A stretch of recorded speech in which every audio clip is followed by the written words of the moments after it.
அண்மை செய்தியை பார்த்துக் கொண்டிருக்கிறோம். ஜம்மு காஷ்மீரில் பாகிஸ்தான் தாக்குதலில் உயிரிழந்தவர்கள் குடும்பங்களுக்கு தலா 10 லட்சம் ரூபாய் நிதியுதவி வழங்கப்படும் என அறிவிக்கப்பட்டிருக்கிறது.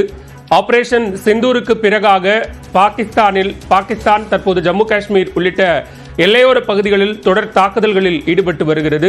இந்நிலையில் ஜம்மு காஷ்மீரில் பாகிஸ்தான் தாக்குதலில் உயிரிழந்தவர்களின் குடும்பங்களுக்கு தலா 10 லட்சம் ரூபாய் நிதி உதவி வழங்கப்படும் என ஜம்மு காஷ்மீர் முதலமைச்சர் உமர் அப்துல்லா அறிவித்திருக்கிறார். கூடுதல் விவரங்களோடு இணைகிறார் டெல்லி செய்தியாளர் சுசித்ரா. விவரங்கள்.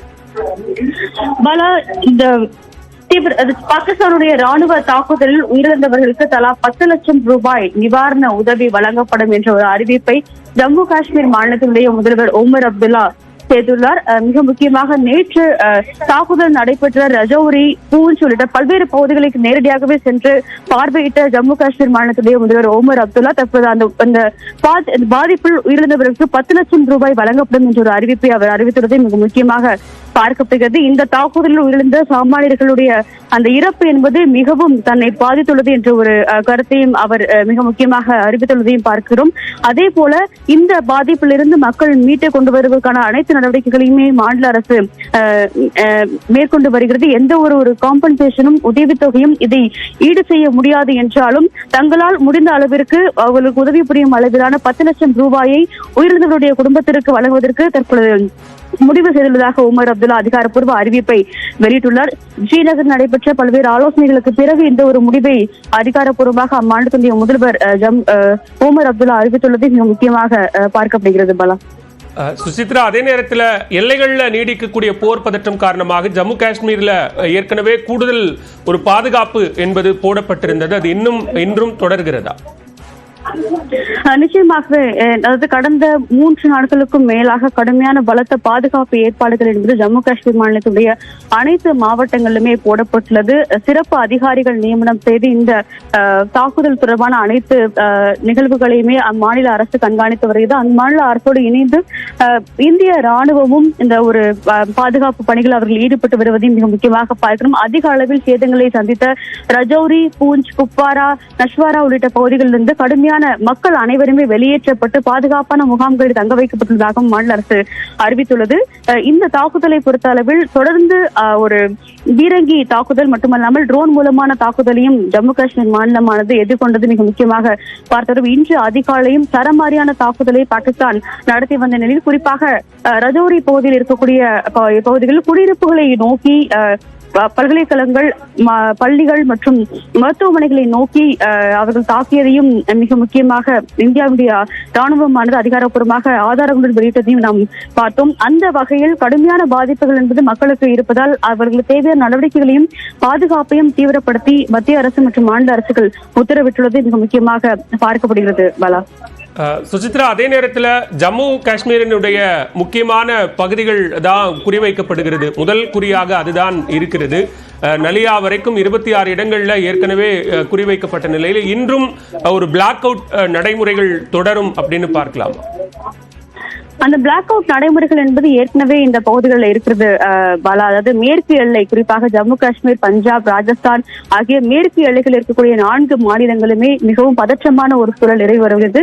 குறிப்பாக ஜம்மு காஷ்மீருடைய 8 மாவட்டங்கள் இந்த மேற்கு எல்லை பகுதி அருகே மிகவும் இருக்கக்கூடிய நிலையில் சுமார் UCAVக்கள் பீரங்கி மற்றும் ஏவுகணைகளை பயன்படுத்தி பல திசை தாக்குதலை ஜம்மு காஷ்மீருடைய ஸ்ரீநகர், தலைநகரான ஸ்ரீநகரிலிருந்து தொடங்கி நலியா வரை இருக்கக்கூடிய 26 இடங்களை இலக்குகளாக குறிவைத்ததால் நின்று அதிகாலை அந்த பாகிஸ்தானுடைய தாக்குதல் என்பது நடைபெற்றது. அதில் மிகவும் தகுந்த பதிலடியை வழங்குவதற்கான ஒரு தயார் நிலையில் இந்தியா இருந்ததை அடுத்து சேதம் என்பது குறைவாக இருந்தது என்றுதான் கூற வேண்டும். ஆனால் அதே சமயம் மக்களுடைய பாதுகாப்பு, அவர்களுடைய அன்றாட இயல்பு வாழ்க்கை என்பது முற்றிலுமாக இந்த பகுதியில் பாதிப்படைந்தது. பள்ளி, கல்லூரிகள் கடந்த 3 நாட்களாக மூடப்பட்டு மாணவர்களுடைய அந்த படிப்புகளும் பாதிக்கப்பட்டுள்ளதை மிக முக்கியமாக கூற வேண்டும். அரசு அதிகாரிகள் முதல் சாமானியர்கள் வரை பலரும் இந்த தாக்குதலுக்கு பலியாகி உருவாகி இருக்கும் நிலையில் ஒரு அன்பிரசிடென்டட் சிச்சுவேஷன் தான் ஜம்மு காஷ்மீரை பொறுத்தளவில் தற்பொழுது நிலவி வருகிறது என்றுதான் கூற வேண்டும். பல்வேறு இடங்களில் அந்த அபாய ஒளி எச்சரிக்கை என்பது எழுப்பப்பட்டு பொதுமக்களுக்கான அந்த விழிப்புணர்வுகளும் ஒருபுறம் நடைபெற்று வந்தாலும் குப்வாரா, அதே போல பூஞ்ச், ரஜௌரி உள்ளிட்ட பகுதிகளில் இருக்கக்கூடிய மக்கள் யாரும் வெளியே வர வேண்டாம், பங்கர்களிலே தங்க வேண்டும், தேவையான உதவிகளை அரசு செய்வதற்காக முயற்சிக்கும் என்ற ஒரு அறிவுறுத்தல்களும் அவர்களுக்கு வழங்கப்பட்டது. அது மட்டுமல்லாமல் ஜெய்சால்மர், சண்டிகர், பத்திண்டா உள்ளிட்ட பகுதிகளிலும் பொதுமக்கள் யாரும் வெளியே வரக்கூடாது என்ற ஒரு உத்தரவும் மாநில அரசுகளால் பிறப்பிக்கப்பட்டுள்ளது. மேற்கு எல்லைகளை பொறுத்தளவில் கடுமையான ஒரு தாக்குதல்கள் இன்று காலை ஏற்படுத்த அடுத்து முழு ஒரு ஊரடங்கு என்ற அளவில் அது ஒரு பிளாக் அவுட் என்பது தற்பொழுதும் அமல்தான் இருந்து வருகிறது. பல்வேறு பகுதிகளில் தற்பொழுது மின்சார இணைப்புகள் முழுமையாக வழங்கப்படவில்லை என்றுதான் கூற வேண்டும்.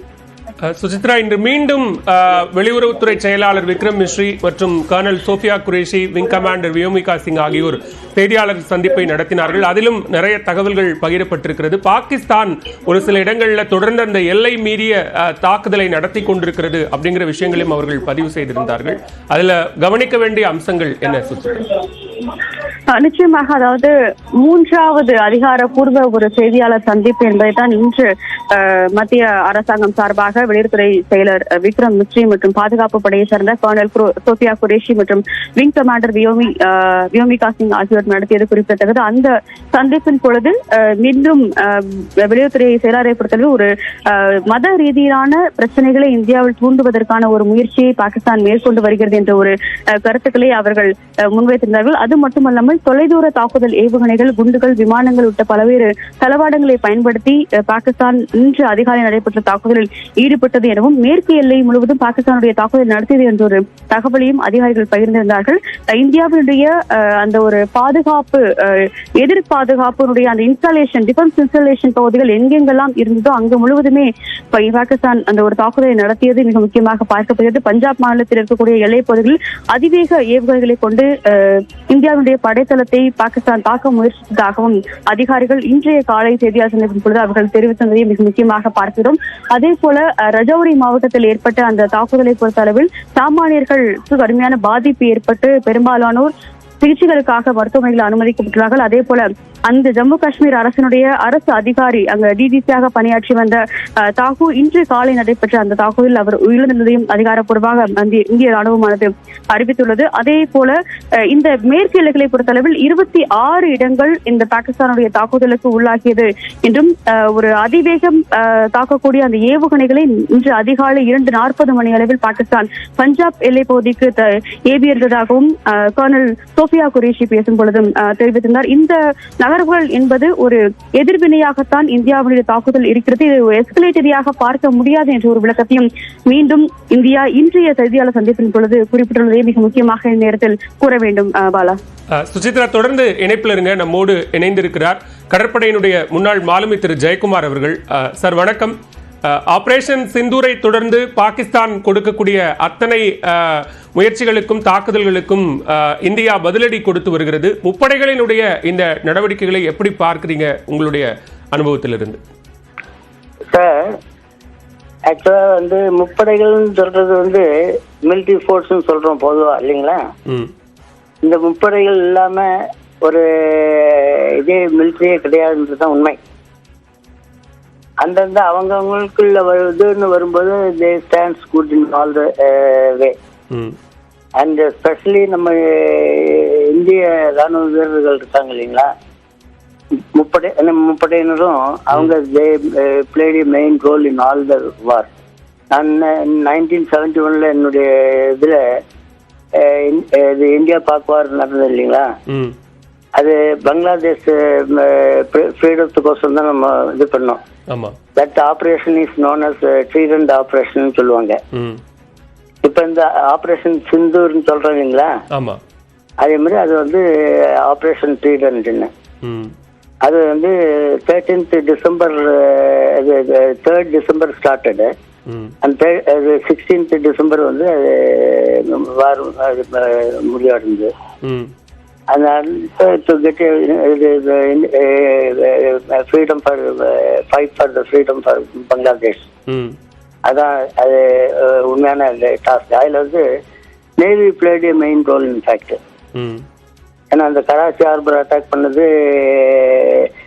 மிசைல் போட்டு ரஷ்யாட்டேருந்து நமக்கு மிசைல் போட்ஸ் நம்ம வாங்கணும் அந்த நேரத்தில். அப்போ அங்கேருந்து அந்த உதவியில நம்ம கராச்சி ஹார்பர் அட்டாக் பண்ணோம். அதர் ஃபோர்ஸஸ் ஆல்சோ ஹெல்ப், அதில் ஒன்றும் டவுட்டே இல்லை. நேவி, ஆர்மி, ஏர்ஃபோர்ஸ் மெயினாக எல்லாத்துக்கும் மிலிட்ரி ஃபோர்ஸை பற்றி உங்களுக்கு எல்லாருக்கும் தெரியும் நல்லா. அவங்க மூணும் இல்லாட்டினா நாடு வந்து நம்ம பீஸ்ஃபுல்லாக நம்ம தூங்க முடியாது, ஆக்சுவலாக வீட்டில் இருக்க முடியாது இல்லைங்களா. இப்போ பார்டர் ஏரியாஸ் எல்லாம் வாட் இஸ் ஹேப்பனிங்கிறது நம்ம இப்போ வந்து எல்லா அந்த தோஸ் டேஸ் வந்து ஒரு ஃபெசிலிட்டிஸ் இல்லாத நாள் அது. 71 ஐ எம் டாக்கிங் அபவுட். அந்த வாரில் வந்து எப்படின்னு சொன்னா நேவி வந்து destroy the Pakistan navy, damage the Pakistan navy. அது 2 ஷிப்பும் ஒரு நீர்மூழ்கி கப்பல், அதான் பாபர், அக்பர் அண்ட் காசின்னு சொல்லிட்டு அந்த 3 ஷிப்பை டிஸ்டர்ப் பண்ணோம். நம்ம we lost our Khukri which is frigate type.